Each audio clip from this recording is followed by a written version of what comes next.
gonna be late. Let's go.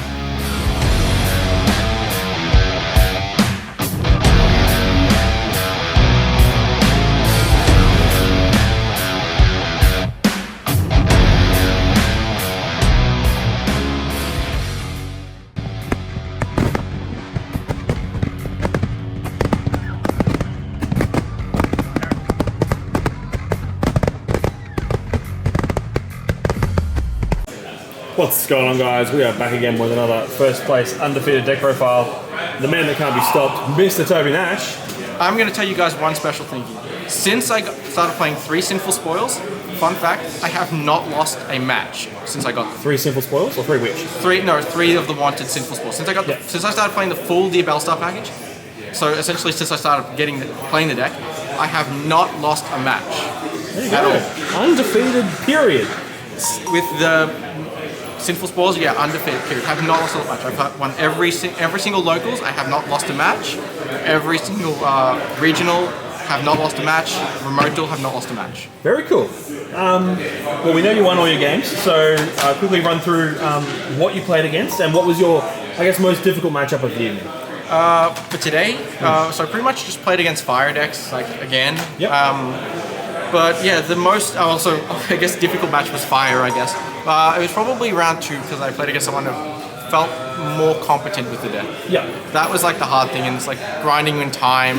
But they say my deck grinds really well with extra, so. Cool. Awesome. Well, let's just jump straight into it and cool. Let's see what you've got.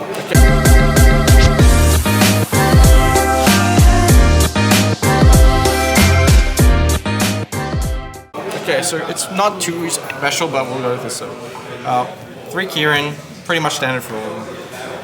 For now, you play 2 Garunics.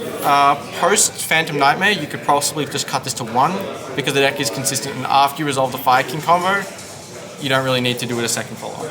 Same for Ponix. For now, you play multiple, but once you get the Populace, it's just so searchable and so resolvable that you don't need to get a second one. And then 1 Avada, 1 Barong for just like the follow-up plays. You have to play the Snake Eyes stuff. If you don't play the Snake Eyes cards, then you don't really have a way to make a turn 1 play. Your deck is too mid, and at that point you just play Fenris. It's not really that great. Okay. And then we have the 1 Island, 1 Sanctuary, and 1. So this should be kind of standard, but I'll explain these ones. So you don't play Garunics in the extra deck. And the reason you don't play Garunics in the extra deck is because it's the worst interruption you can have. It has to be used last, otherwise you blow up your own field. And when it has to be used last, your opponent can play into your board, clear an 8, and then you can never resolve it. After you resolve the one of these and 1 of these, you should not need to resolve a second one for follow-up. You should already have all of your follow-up in play already. Okay. And then the best cards of this deck, I don't understand why you'd play less, is Max Sinful Spoils and a 1-for-1. 1-for-1 is just more copies of Witch. It does the same thing, and then Wanted is just Wanted.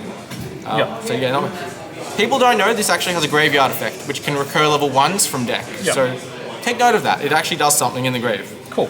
Can you explain why 3 which is correct?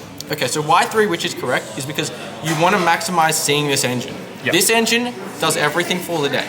When you don't see this engine, your boards are weaker and your hands are more susceptible to hand traps. Okay. When you see this engine, it allows you to play through more before you commit to a normal summon. If you resolve this engine, you get just a lot of free plus. It's just free resources because it works in the grave with these 2. Okay, cool. And then for consistency, we play 3 Prosperities. Not much to say there, just prosper. And then 3 Talents. So I'm still a believer that the way this deck loses is when you get interrupted. Talents helps you play through those interruptions. Yeah. And if you just open multiple, you just discard them off Witch for free fodder. And then hand traps I played a lot. So we've got 3 Drolls, 3 Nibs. So I'll explain this one here. So these are the most impactful hand traps you have right now in the format. So you want to have the most impactful hand traps, really. Outside Shifter, these are the best ones. Like Veiler is nice, but you can play around it with the Kieran. What's the other one? Crow, Bell, they're nice, but these ones just help you play around them. Yep. Like these do the most with the little, with the least. And then 3 Ash, 3 Imperm, not much to say, just crazy stuff. And, okay, so for the extra deck, I consider the extra to be real standard at this point. 1 Typhon. So the best part of this deck is you can freeze your opponent on your turn by summoning Typhon. Yep.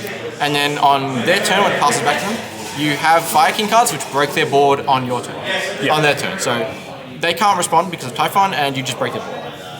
The only card that's a flex spot is Underworld Goddess, and it's just more so that you just don't lose to the rogue stuff that you just don't have an out to. Okay. It never really comes up, and usually just a cross target, but it's the one flex spot. You can play Anima, Almirage, whatever you really feel in this spot. If you really want Garunix, I guess, as well. Apo is part of your combo. Access Code, which is part of your Sling combo for the OTK lines. Heat Soul, which is one of the draw lines.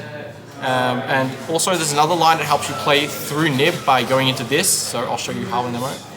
One Unicorn, it doesn't come up, but I like this sometimes better than Little Knight to clear boards in the mirror when you're going for OTKs, because Little Knight doesn't let you attack directly, but this does. Okay. Nightmare Phoenix, which can clear floodgates, and it can also work well under Skill Drain because you can clear it, and then you can use Kieran to pop it, so it resolves off field. You get the monsters, you get to clear the boards. Okay, cool. 2 Little Knights for the grind, which is pretty standard. If you have them, you have them. If you don't, you don't. 1 IP for your end board, 1 Sunlight Wolf for generic fire support, I guess would be cool. Fire Charmer, everyone's playing in Ash Blossoms, and Fire Mirror matches are a thing. Everyone plays Darks for Dark Charmer, and 1 Link Reaver for your Link 1, for your level 1 converter. Awesome. For the side deck, 3 Bells. This is for the mirror match. It's Runic and Labyrinth. Those match up, like Runic's really the scary one, but it's got a lot of more utilities as well. Yeah. 3D to Crows. I wanted to try this out tonight over Veilers, and I didn't have any other hand traps I thought would be relevant, so just put the Crows here. Yep. Call by for going first. 2 Lightning Storms for breaking boards in like Rescue Ace matchups. Same thing for Evenly, just breaking boards in Rescue matchups. These actually weren't as good as I thought they were, because I feel like the better the players are, you know how to play around these cards, but it's like it's only good against bad players, and the bad players you just outplay anyways. And then finally 3 Anti-Spell for going first, with the Call by for stopping your opponent from playing. Awesome. Cool. That's it for the profile. Perfect. Thank you so much, my friend. Do you have any shout outs? No, not today. Cool. Thanks, man.